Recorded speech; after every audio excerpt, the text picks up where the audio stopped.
things we like to do at our school at Renton Prep is have the kids look at really disconnected, seemingly disconnected ideas. We want them to be able to see things that will ultimately create a level of cognitive dissonance, because a lot of the answers in this world don't have one simple, clean answer, whether it's in engineering or STEM or arts or politics and education. We want them to start grappling and struggling with those right away. So by introducing something early on, like why would we study Julius Caesar? Why would we look at Shakespeare? What's the point of having that today when all these things around are focusing on other areas? This is an old story. So you bring in something like this, the fault is not in our stars, but in ourselves, that we're underlings. A lot of the kids are familiar with a more modern John Green story, The Fault in Our Stars, and bringing up, what is that story about? What does it teach us? What are we talking about? And where do you think that title came from? So that begins that type of conversation, and then bringing it back into looking at ancient Greek and ancient Roman Empire, the history, the structure, the medicine, the political systems, and how it relates to our government now, even through the architecture. And when kids like Leah are going through that process, sometimes it's hard to see just a textbook picture and imagine what that situation or the area or the time frame was like. So we have the ability to bring in something like Hololens so that they get an in-depth look of what these types of areas would look like and what it might mean to us today. So instead of just looking at the story, but looking at the political, social context at the time and what are some of the correlations now. We were able to take video and blend it with some 3D geometry near the user so you can get up out of your chair and experience the world around you as you go. The fact that it's untethered, you can actually walk around the room, you can turn around. There are no wires to be in your way. And that's just something that you just can't get on another device. My favorite moment in Rome is when you travel back in time in the Colosseum. And it gives you a chance to say mercy or death when the gladiators are there. You're right there, and you have the power of the emperor. So if you're talking about something like Julius Caesar and Shakespeare, what happens when you get to a place of power?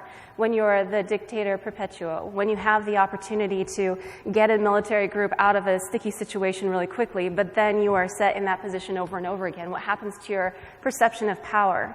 And it's interesting talking to the kids about this concept of ethics and what do you do in that situation. Early on, it's easy to say, these decisions are really quick to make. This is all I need to do. This is what, obviously this person hurt my family, or I have the power here. But then you twist the question just slightly and say, now imagine you're in this perspective. Imagine someone came in for your family. Now what? And that starts creating that level of cognitive dissonance. You bring it into today and say, now think about what's happening with refugees. What's happening with this war or this global conflict? Now what? And you know that there's been success when the room goes silent and they start going, I don't know what to say. Those pieces become really essential building blocks even when you get to the point of STEM education. Leah wanted to mention something about this artifact. So before we start to prepare for this presentation, Ms. Zimmerman showed me a video called Humans Need Not Apply, and it was talking about how robots in the coming years are going to take over all human jobs. And she told me to, throughout the video, to find a part of the video which I find interesting. And growing up, I always wanted to be, I still do, I want to be a doctor when I grow up, and I want to go into the medical field. And in the Humans Need Not Apply, it was saying how there are already robots that are taking over doctors' jobs. And I thought about that, and in years to come, there are going to be so many jobs taken over by robots. But I thought, well, robots are very staticky, and we call the move robot-y, but how will they perform surgeries? And then it got me interested in wanting to go more into the surgeon field rather than the medical, the doctor field, because I feel like that will be a job that will be taken over by robots way more than a surgeon would. And the picture before was showing the Hippocratic Oath that doctors have to swear by before they're actually a doctor. And this is one of the Greek versions of it, where the doctors had to swear by the name of gods before they were actually a doctor. And we know that was one of the earliest foundations of talking about ethics in medicine. So when we go back to Julius Caesar and we talk about ethical concepts, why is that relevant to us today? Why do we even care about ancient Greek and Roman civilizations? And as we're looking at the way people studied anatomy and physiology in the past, and it looked at the different ways that people would be able to see organs and structures internally through a cadaver. But then it translated to looking at a textbook where you would have pictures so more people could learn about where these organs are, but in a different location. We've been teaching human anatomy the same way for 100 years. Students get a cadaver, then they look at medical illustrations, and it's completely two-dimensional, and the human body isn't. My job is to teach, and I really think this could impact almost everything that we teach people. With Hololens, you can see the muscles on top of the skeleton all at the same time. You can bring them in and out and exactly understand where things sit. You can take any anatomical part and show any of it. You can move it around, you can make it kind of translucent so you can see through the outside, and that really helped me understand how cardiac anatomy worked. I actually had a moment where I found the aortic valve, and it was the first time that I'd actually seen the aortic valve in relation to all the other anatomical structures. It was a way of seeing it that you couldn't do with an actual heart. These technologies are existing now, and there are universities who are starting to use them. So if you can't get to a cadaver or it's not feasible, you'll still be able to see the dimension. But that's only at one point of looking at the visible aspect of it. There's a whole other aspect looking at artificial intelligence, machine learning, and the opportunity to have a hybrid of some of those things where the artificial intelligence is helping people to point out what instructors should help other educators or students with instead of just being the student interacting with that device. What was your experience using HoloLens for anatomy and physiology?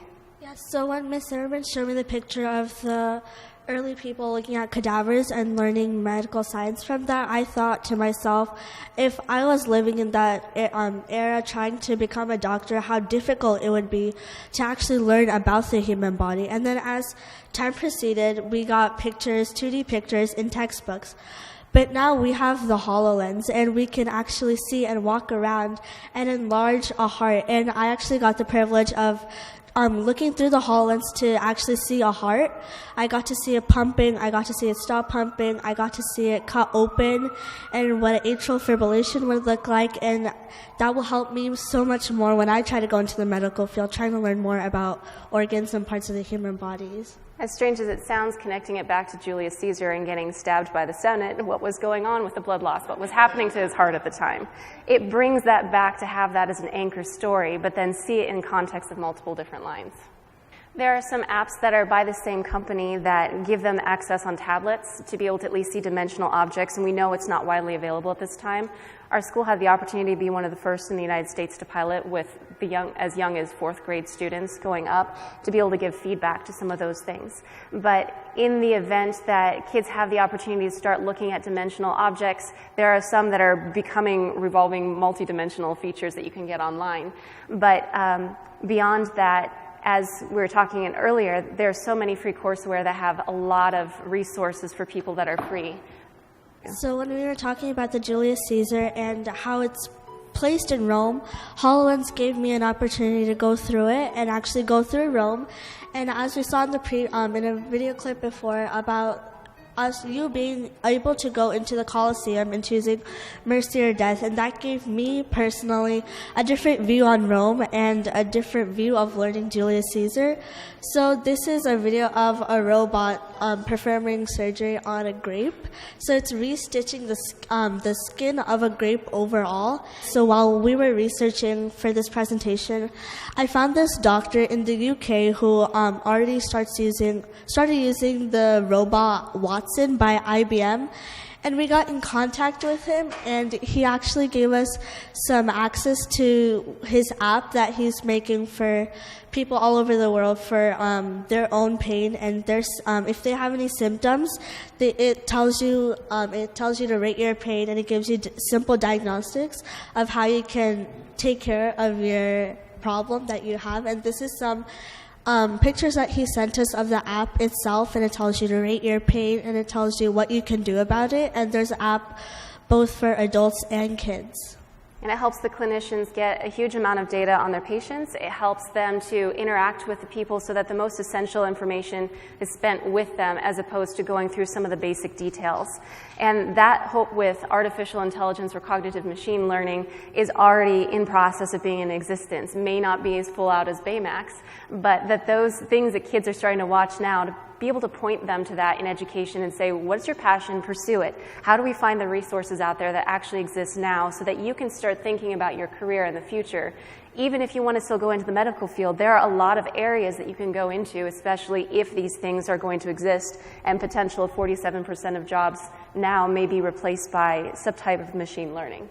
The one thing that I would say is absolutely essential, especially in this time of not knowing what future occupations will look like or in STEM careers and fields, is if we're living in a democracy, we want our students to know how to live in a democracy and not just memorize what it means to repeat back labels or concepts from a physics civics class. We want them to know what it means to help an environment persist. We want them to know what it means to ask questions, really tough questions, to grapple with those ideas. We want them to know what freedom of speech actually means and what it means to first do no harm. We want them to know how to access information that's globally available, but that it's easy to be cocooned within a certain type of technology. So if we train them first to live in a democratic society, it means changing the structure of education, and I heard that from you very clearly, that you had them involved in discussions, you had them grappling with issues, as opposed to what's more towards the dictatorship model of education of I'm telling you this is the content you need to know, I'm the curator of knowledge, but shifting that over to having the students become the curators of knowledge and the custodians.